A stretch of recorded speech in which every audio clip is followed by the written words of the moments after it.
वालेकुम व्यूवर्स, कैसे हैं आप सब। उम्मीद करती हूँ आप सब ठीक होंगे। तो जी जनाब, आज हम बनाने जा रहे हैं अंडा फोगिना। अंडा फोगिना के लिए हमने यहाँ पे 3 प्याज लिए हैं, जिसको रफली हमने काट लिया है, और 3 टमाटर लिए हैं, इसको भी हमने काट लिया, और 6 हरी मिर्चें लिए हैं। मिर्चें आप अपने टेस्ट के हिसाब से भी ले सकते हैं। तो यहाँ पे हमने 4 टेबल स्पून हमने ऑयल लिया है। ऑयल में इसको डाल के हमने अच्छे से इसको भूनना है। और हमने यहाँ पे स्पाइसेस लिए। स्पाइसेस ज़्यादा नहीं जाएंगे। हाफ़ टी स्पून हमने यहाँ पे हल्दी पाउडर लिया है, 1 टेबल स्पून हमने रेड चिली पाउडर, और नमक हस्बे जायका।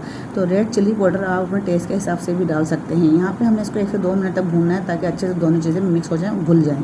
टमाटर को हमने अच्छे से मैश करना है, ताकि ये अंडों में अच्छे से नज़र ना आए ज़्यादा। तो यहाँ पे जो है हमने 4 टमाटर अंडे ले लिए, सॉरी अंडों को हमें जो है अच्छे से इसको फेंटना है, ताकि इसका जो एक अच्छा सा मिक्सचर तैयार हो जाए। अगर आपको मेरी वीडियोस अच्छी लगती हैं तो चैनल को सब्सक्राइब कर लें, वीडियो को लाइक कर लें, और आगे शेयर भी कर दें, और प्यारा सा कमेंट लाजमी क्या करें। तो यहाँ पे हमें जो है इसको हल्की आंच में हमने इसको भून लिया था, ताकि हमारे मसाले जले नहीं।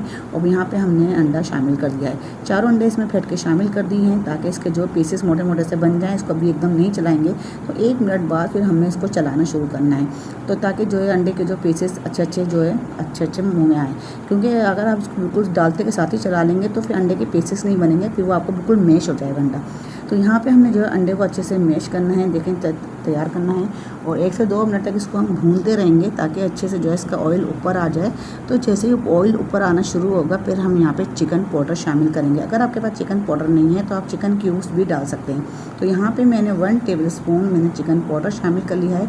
इससे जो है अंडे के जो फोगिना उसका मज़ा दुबाला हो जाएगा, बहुत ही मज़ेदार सा बन जाएगा। तो यहाँ पर आप देख सकते हैं बहुत ही मज़ेदार सा अंडा फोगिना बन के तैयार हो रहा है। 2 से 3 मिनट तक इसको हल्की आंच पे ही हमने भूनना है, बिल्कुल हाई फ्लेम पे नहीं भूनना। और यहाँ पे देखते हैं हमारा अंडा जो फोगिना बिल्कुल तैयार हो चुका है ऑलमोस्ट। अब हम इसको करते हैं डिश आउट। तो डिश आउट करने के बाद आप देख सकते हैं बहुत ही मज़ेदार सा अंडा फोगिना। आप सुबह नाश्ते में खाएँ, दोपहर में खाएँ, शाम में खाएँ, जब आपका दिल करे आप खा सकते हैं। तो बहुत ही मज़ेदार सा अंडा फोगिना बन के तैयार हो गया है। तो मुझे दें इजाज़त, अल्लाह हाफिज़।